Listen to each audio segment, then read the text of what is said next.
അഞ്ചാം ക്ലാസ്സിലെ ഗണിതം വാർഷിക പരീക്ഷയ്ക്ക് ചോദിക്കാൻ സാധ്യതയുള്ള ചില ചോദ്യങ്ങളും അവയുടെ ഉത്തരങ്ങളും നോക്കാം. ചതുരത്തിന്റെ പരപ്പളവ്, അതായത് വിസ്തീർണം എന്നാൽ എന്ത്? What is meant by the area of a rectangle? ഒരു റെക്ടാങ്കിളിന്റെ ഏരിയ എന്നതുകൊണ്ട് എന്താണ് ഉദ്ദേശിക്കുന്നത്? ഉള്ളിലുള്ള അളവാണ് പരപ്പളവ് എന്ന് പറയുന്നത്. നമ്മൾ പരപ്പളവിന് വിസ്തീർണം എന്നാണ് സാധാരണ നാട്ടിലൊക്കെ പറയുന്നതെങ്കിലും നമുക്ക് ടെസ്റ്റിൽ പഠിക്കാനുള്ളത് പരപ്പളവ് എന്ന പേരിലാണ് അറിയപ്പെടുന്നത്. രണ്ടും ഒന്ന് തന്നെയാണ്, എങ്കിലും നമ്മൾ ടെസ്റ്റിൽ പറയുന്ന പരപ്പളവാണ് ഇനി നമ്മൾ ഉപയോഗിക്കുന്നത്. മുൻകൂട്ടി നിശ്ചയിച്ച സമചതുരങ്ങൾ എത്ര എണ്ണം ഉള്ളിൽ അടുക്കി വെക്കാൻ പറ്റും എന്ന് കണക്കാക്കുന്നതിനെയാണ് പരപ്പളവ് എന്ന് പറയുന്നത്. നമ്മൾ ചുറ്റളവ്, ചുറ്റോട് ചുറ്റുമുള്ള അളവിനെയാണ്, ആ നീളം കൂട്ടിയതാണ് ചുറ്റളവ് എന്ന് പറയുന്നതെങ്കിൽ പരപ്പളവ്, അതായത് ഏരിയ എന്ന് പറയുന്നത് ഉള്ളിൽ എത്ര സ്ഥലമുണ്ട്, ഉള്ളിൽ ഓരോ കട്ടകളായിട്ട് എത്ര കട്ടകൾ വയ്ക്കാൻ പറ്റും, ഇത് കണ്ടെത്തുന്നതാണ് അതിൻ്റെ പരപ്പളവ്, അതായത് ഏരിയ.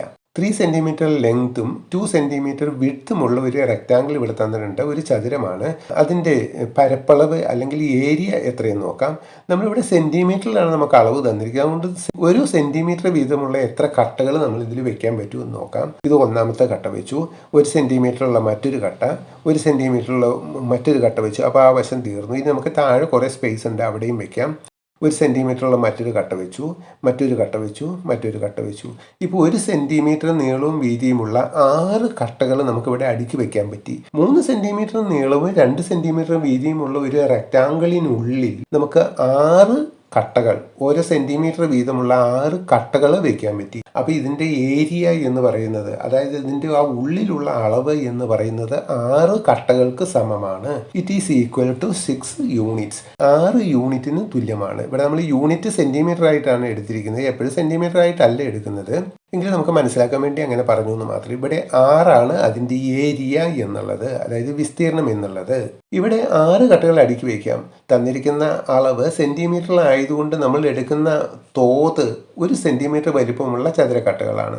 അതുകൊണ്ട് 6 ചതുരക്കട്ടകൾ എന്നത് 6 ചതുരശ്ര സെൻറ്റിമീറ്റർ എന്നാണ് പറയുന്നത്. നമ്മൾ നേരത്തെ ചുറ്റളവ് സെൻറ്റിമീറ്ററിൽ, വശങ്ങളുടെ അളവ് സെൻറ്റിമീറ്റർ തന്ന ചുറ്റളവ് നമ്മൾ ഉത്തരത്തിൽ സെൻറ്റിമീറ്റർ തന്നെയാണ് പറഞ്ഞുകൊണ്ടിരുന്നത്.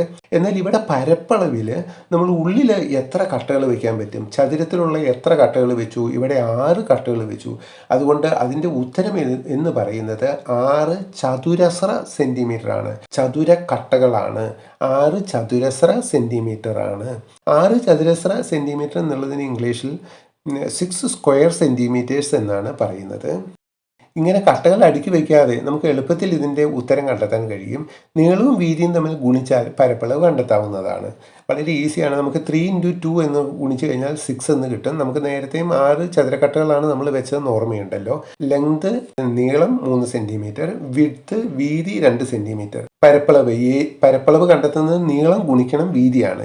ഏരിയ കണ്ടെത്താനുള്ള ആ ഒരു വാക്കിന് സൂത്രവാക്യം എന്ന് പറയും. ആ സൂത്രവാക്യം ലെങ്ത് ഇൻറ്റു വിഡ്ത്ത് ആണ്. ഇവിടെ നമ്മൾ 3 × 2 കിട്ടിക്കഴിഞ്ഞാൽ 6 എന്ന ആൻസർ കിട്ടും. അത്രയും ചതുരശ്ര സെൻറ്റിമീറ്റർ ആണ്. ആ അളവിൻ്റെ പേരിൽ മാത്രമാണ് വ്യത്യാസമുള്ളത്. ചതുരശ്ര സെൻറ്റിമീറ്റർ, ഇംഗ്ലീഷിന് അതിന് സ്ക്വയർ സെൻറ്റിമീറ്റർ എന്ന് പറയും. ചതുരത്തിൻ്റെ പരപ്പളവ് വശങ്ങളുടെ നീളങ്ങളുടെ ഗുണനഫലമാണ്. The area of the rectangle is the product of the lengths of its sides. ഇത് നമുക്ക് എങ്ങനെയൊക്കെയാണ് ചില സംഗതികളൊക്കെ നമുക്ക് ചുരുക്കി എഴുതാൻ പറ്റും. അതെങ്ങനെയൊക്കെയാണെന്ന് നോക്കാം. സെൻറ്റിമീറ്റർ എന്നുള്ളത് നമുക്ക് മലയാളത്തിൽ സെൻറ്റിമീറ്റർ എന്ന് ചുരുക്കി എഴുതാം. ദ സേ എന്നെഴുതി ഒരു കുത്തിട്ടു, മീ എന്നെഴുതിയിട്ട് പിന്നെ കുത്ത ആവശ്യമില്ല. ഇതിനാണ് സെൻറ്റിമീറ്റർ. ഇത് നമ്മൾ വായിക്കുന്നത് സെമി എന്ന് വായിക്കാൻ പാടില്ല, സെൻറ്റിമീറ്റർ എന്ന് തന്നെയാണ് വായിക്കേണ്ടത്. നമ്മൾ എഴുതുമ്പോൾ ചുരുക്കി എഴുതിയെന്ന് മാത്രം. നമ്മൾ ഇംഗ്ലീഷ് എഴുതുകയാണെങ്കിൽ സെൻറ്റിമീറ്റർ എന്ന് നമ്മൾ ഫുൾ ഫോമിൻ്റെ സ്മാൾ ഫോം എന്ന് പറയുന്നത് CM ആണ്. അത് ക്യാപിറ്റൽ ലെറ്റർ ഒരിക്കലും എഴുതാൻ പാടില്ല, സ്മാൾ ലെറ്റർ ആണ് എഴുതേണ്ടത്. അതിനിടെ കുത്തിൻ്റെ ആവശ്യമില്ല. ഇത് വായിക്കുന്നത് സെൻറ്റിമീറ്റർ എന്നാണ്, CM എന്ന് വായിക്കരുത്. അതുപോലെ ചതുരശ്ര സെൻറ്റിമീറ്റർ, അത് നമ്മൾ മലയാളത്തിൽ ചുരുക്കി എഴുതുമ്പോൾ സേ, മീ എന്നാണ് എഴുതേണ്ടത്. അതിനിടയിൽ ഓരോ കുത്തും കൂടി ഇടേണ്ട ആവശ്യമുണ്ട്. എന്നാൽ നമ്മൾ ഇംഗ്ലീഷിൽ സ്ക്വയർ സെൻറ്റിമീറ്റർ എന്നുള്ളത് ചുരുക്കി എഴുതുമ്പോൾ CM എന്ന സ്മാൾ ലെറ്ററിൽ എഴുതിയിട്ട് അല്പം ഉയർത്തി 2 എന്നിടണം. ഇത് വായിക്കുന്നത് സ്ക്വയർ സെൻറ്റിമീറ്റർ എന്നാണ്. സ്ക്വയർ എന്ന് പറഞ്ഞാൽ ആ 2 ആണ് ഉദ്ദേശിക്കുന്നത്. അതാണ് നമ്മൾ ആദ്യം പറയേണ്ടത്. സ്ക്വയർ സെൻറ്റിമീറ്റർ എന്നാണ്. സ്ക്വയർ സെൻറ്റിമീറ്റർ എന്നുള്ളതിന് ഇവിടെ ഇങ്ങനെ ഷോർട്ട് ഫോം ആയിട്ട് സ്ക്വയർ സെൻറ്റിമീറ്റർ എന്ന് പുസ്തകത്തിൽ കൊടുത്തിട്ടില്ല. അത് നമുക്ക് ഉയർന്ന ക്ലാസ്സിൽ പഠിക്കാം. ഇപ്പോൾ നമ്മൾ ഷോർട്ട് ഫോം എഴുതണ്ട. ഇംഗ്ലീഷിൽ എഴുതുന്ന കുട്ടികൾ സ്ക്വയർ സെൻറ്റിമീറ്റർ എന്ന് ഫുൾ ഫോമിൽ തന്നെ എഴുതുക. ഇനി മറ്റൊരു സംശയം ചില കുട്ടികൾക്കുണ്ട്. 45 സെൻറ്റിമീറ്റേഴ്സ് എന്ന് എഴുതുമ്പോൾ 45 cm എന്നാണോ എഴുതേണ്ടത്, 45 സെൻറ്റിമീറ്റേഴ്സ് CMS എന്നാണോ എഴുതേണ്ടതെന്നൊരു സംശയമുണ്ട്. ഇത് വായിക്കുന്നത് എപ്പോഴും നമ്മൾ 45 സെൻറ്റിമീറ്റേഴ്സ് എന്നേ വായിക്കാൻ പാടുള്ളൂ. പക്ഷേ എഴുതുമ്പോൾ നമ്മൾ 45 cm എന്ന് മാത്രം എഴുതിയാൽ മതി. അപ്പോൾ നമ്മൾ മനസ്സിൽ നോക്കുക, സിംഗുലർ ആണോ പ്ലൂരലാണോ എന്ന് നോക്കുക. ഒന്നിലധികം ഉണ്ടെങ്കിൽ അത് പ്ലൂരലാണ്. അപ്പോൾ 1 cm എന്നാണ് 1 സെൻറ്റിമീറ്റർ. അതേസമയം 2 ആണെങ്കിൽ 2 സെൻറ്റിമീറ്റേഴ്സ് എന്നാണ് വായിക്കേണ്ടത്. പക്ഷേ എഴുതുന്നത് 2 cm എന്നാണ് എഴുതുന്നത്. ഇവിടെ 45 cm എന്നാണ് നമ്മൾ എഴുതിയിരിക്കുന്നതെങ്കിലും വായിക്കുന്നത് 45 സെൻറ്റിമീറ്റേഴ്സ് എന്നാണ്. ഇവിടെ ആ എസിൻ്റെ ആവശ്യമില്ല. മലയാളത്തിൽ നമുക്ക് അങ്ങനെ ആവശ്യമില്ല. സെൻറ്റിമീറ്റർ എന്നുള്ളത് നമ്മൾ സെമി എന്ന് തന്നെ എഴുതാറുള്ളൂ. ഒന്നിൽ കൂടുതലുണ്ടെങ്കിൽ നമ്മൾ അങ്ങനെ എഴുതാറുള്ളൂ.